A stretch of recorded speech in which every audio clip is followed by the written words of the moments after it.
Hi, this is Ike from Groovy Entertainment. Today we got another record to play for you. Today record Mighty Mouse, A Date for Dinner.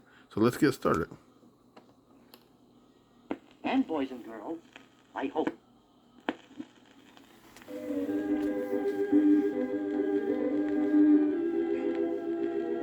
Boys and girls, whenever I talk about my adventures, someone always says, Mighty Mouse, what was your favorite one? Well, I have lots of favorites, but there was one special adventure that I liked because it was, well, it was different from the rest. I call it A Date for Dinner.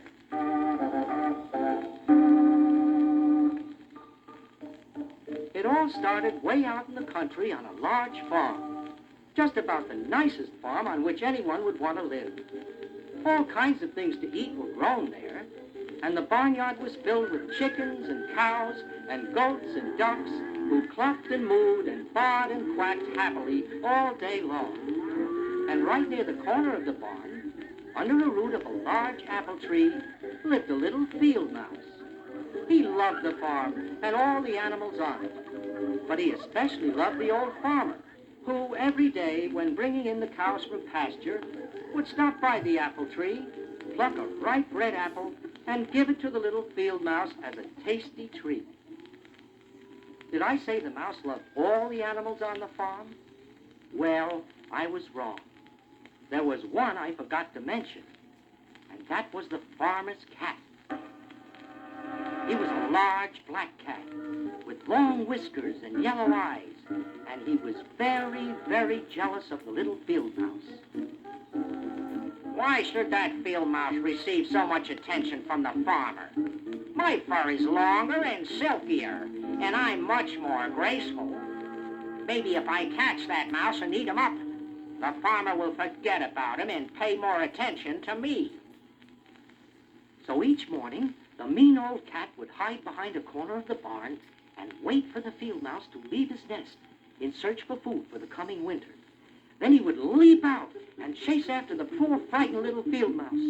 Through the fields they would fly, leaping over rocks, ducking through hollow logs, then into the barnyard, scattering chickens and ducks, and scaring the poor cows as they darted in and out between their legs.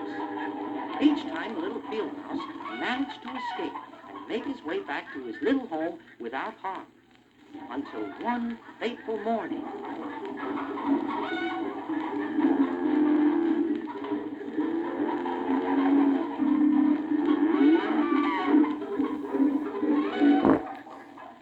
The poor little mouse had tripped over a corn cob, and in a flash the cat was upon him.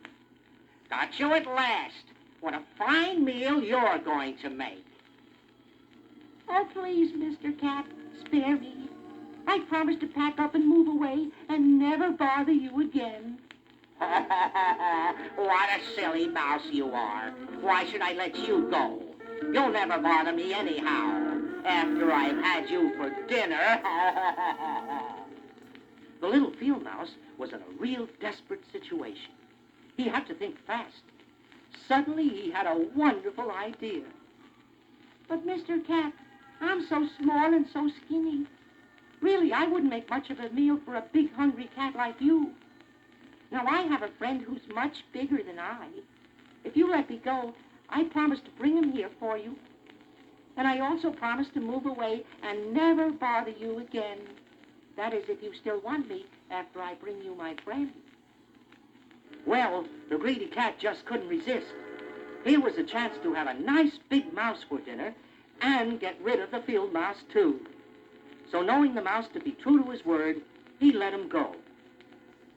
Well, I'm sure you can guess what the little field mouse had in mind. You're right. That big mouse he was going to deliver to the cat was me.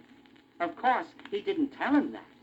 Nor did I know what plans were afoot when I received an urgent message from my little friend. I just headed for the farm as fast as I could fly. Mighty Mouse, I'm so glad you're here. There isn't much time. Then the little field mouse told me about his trouble with the cat, the promise he had made, and what his plan was. And a short time afterwards, he delivered a huge covered platter to his old enemy. Well, I see you are true to your word. You have kept your date for dinner. And from the size of that covered platter, your friend must be quite a mouse. But before I start on him... Then he seized the little field mouse and tied him to a pitchfork by his tail.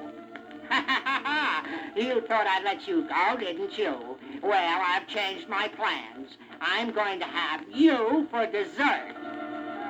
And so saying, he licked his chops and lifted the lid from the platter. It's Mighty Mouse! Oh, stop, oh, stop! Not until you promise never to bother my little friend again. Oh, I promise. I'll go away, I'll never come back. I'll go, oh. And that's what he did.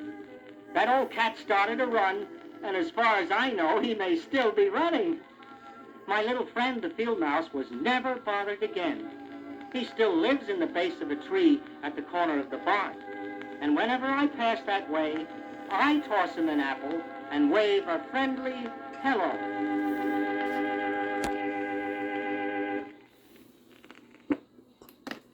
So that was Mighty Mouse, a date for dinner. So if you like, subscribe, share, and comment, have a groovy day. But another video coming out real soon.